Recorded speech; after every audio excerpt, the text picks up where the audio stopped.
नमस्कार दोस्तों, स्वागत है आप सभी का डिफेंस स्कोप पर, जहां हम बात करते हैं भारत के मिलिट्री अचीवमेंट्स, डिफेंस अपडेट्स और स्ट्रेटेजिक पार्टनरशिप के बारे में। तो चलिए शुरू करते हैं बिना किसी देरी के।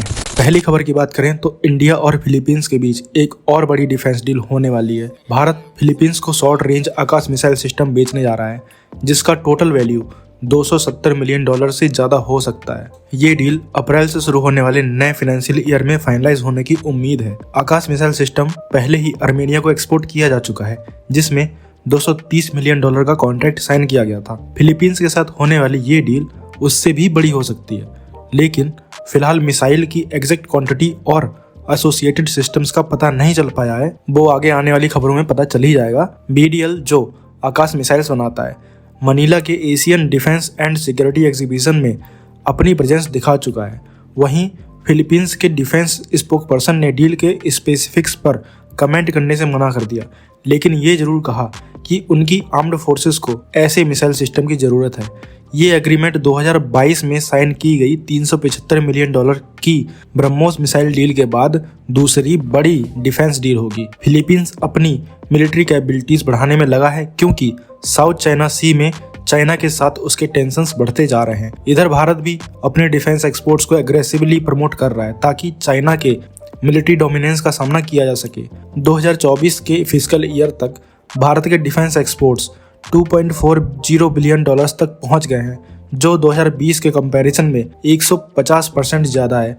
हालांकि भारत अब भी चाइना, ऑस्ट्रेलिया और साउथ कोरिया जैसे देशों से पीछे है, जो डिफेंस एक्सपोर्ट में स्ट्रॉन्ग पोजीशन में है। फिलीपींस के आर्म्ड फोर्सेस चीफ ने एक रिसेंट स्टेटमेंट में कहा कि वो और भी मिलिट्री हार्डवेयर खरीदने का प्लान कर रहे हैं, जिसमें एडिशनल ब्रह्मोस मिसाइल्स और कम से कम 2 सबमरीन्स भी शामिल हैं। तो आप क्या कहेंगे इस खबर के बारे में कमेंट सेक्शन में जरूर बताइए। अगली खबर की बात करें तो यूएस प्रेसिडेंट डोनाल्ड ट्रंप ने अनाउंस किया है कि अमेरिका भारत को बिलियंस ऑफ डॉलर्स के मिलिट्री इक्विपमेंट्स बेचेगा, जिसमें F-35 स्टील्थ फाइटर जेट्स भी शामिल हो सकते हैं। ये अनाउंसमेंट उनके और पीएम मोदी के बीच हुई बायलैटरल मीटिंग के बाद आई। F-35 स्टील्थ फाइटर जेट, जो लॉकहीड मार्टिन के द्वारा बनाया जाता है, पहली बार बेंगलोर के एरो इंडिया एयर शो में शोकेस किया गया था। ये fighter jet stealth technology, advance situational awareness और नेटवर्क्ड कॉम्बैट कैपेबिलिटीज के लिए जाना जाता है। इसी बीच US national adviser Michael Waltz ने भी पीएम मोदी से मुलाकात की और दोनों देशों के बीच strategic technologies, defence corporation, nuclear energy पर बातचीत हुई। भारत भी अपनी indigenous fighter jet capability develop कर रहा है। एरो इंडिया के दौरान DRDO ने अपने AMCA का फुल स्केल मॉडल शोकेस किया, जो 5.5 जनरेशन का स्टील्थ फाइटर एयरक्राफ्ट है। इसका डिजाइन और डेवलपमेंट 15,000 करोड़ रुपए की कॉस्ट से किया जा रहा है और इसके पहले 5 प्रोटोटाइप्स अगले 5 सालों में तैयार हो सकते हैं। अब बात कर लेते हैं अपनी अगली खबर की। तो रसिया की state owned defence company Rostec ने कंफर्म किया है कि अगर भारत चाहे तो HAL का Nashik facility Su-57 fighter jets के प्रोडक्शन के लिए तैयार किया जा सकता है। ये वही फैसिलिटी है जिसमें Su-30 MKI जेट्स का प्रोडक्शन किया गया था।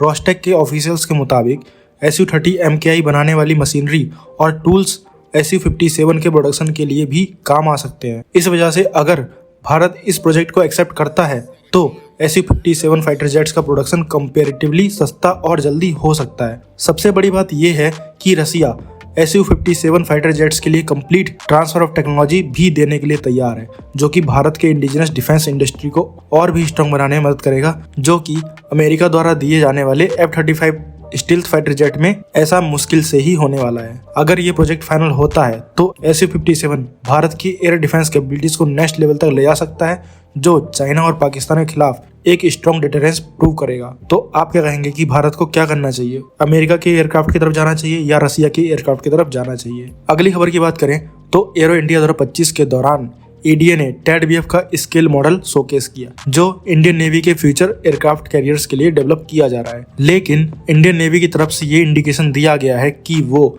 2047 तक एक 5th generation deck based fighter को अपनी फ्लीट में लाना चाहते हैं। इस वजह से TADBF का फ्यूचर थोड़ा अनसर्टेन हो गया है। फिलहाल ये एक -5th जनरेशन एयरक्राफ्ट माना जा रहा है, जो कि फ्यूचर के नेवल कॉम्बैट रिक्वायरमेंट्स को पूरा नहीं कर सकेगा। अगर नेवी इंसिस्ट करती है तो इस डिजाइन में स्टील्थ अपग्रेड्स जैसे इंटरनल वेपन बे और स्टील्थ कोटिंग जोड़े जा सकते हैं, लेकिन इससे एयरक्राफ्ट को ओवरऑल डिजाइन में 70 से 80% तक मॉडिफिकेशन करने पड़ेंगे, जो कि कॉस्ट को फिर से बढ़ा देगा। पिछले कुछ सालों में इंडियन नेवी ने 5th जनरेशन फाइटर जेट्स जैसे F-35B और F-35C में इंटरेस्ट दिखाया है। लॉकहीड मार्टिन ने एक डिकेड पहले नेवी को F-35 के फीचर्स पर एक ऑफिशियल ब्रीफिंग भी दी थी। तो टेड बीएफ का फ्यूचर कैसा है किसी को पता नहीं, लेकिन आने वाले ये साल डिसाइड करेंगे कि क्या टेड बीएफ को मॉडिफाई करके एक 5th जनरेशन फाइटर में बदला जाएगा या नेवी के लिए एक नया indigenous fighter jet project start होगा। तो क्या कहेंगे आप इस खबर के बारे में कमेंट सेक्शन में जरूर बताइए।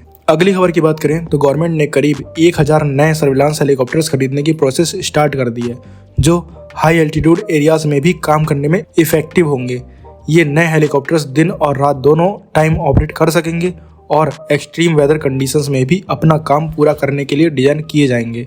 डिफेंस मिनिस्ट्री ने ऑफिशियली एक RFI जारी की है जिसमें इंटरेस्टेड इंडियन वेंडर्स से प्रपोजल मांगे गए हैं। ये पूरा प्रोजेक्ट इंडिजिनस प्रोजेक्ट होने वाला है। इस इनिशिएटिव का एक और इम्पोर्टेंट एस्पेक्ट ये भी है कि ये हेलीकॉप्टर्स मॉड्यूलर डिजाइन के साथ आएंगे, जिससे आगे चल के उनमें नए अपग्रेड्स भी शामिल किए जा सकते हैं बिना किसी मेजर चेंजेस के। सर्विलांस हेलीकॉप्टर के साथ साथ आर्मी एक और नए इक्विपमेंट को एक्वायर करने की तैयारी में है।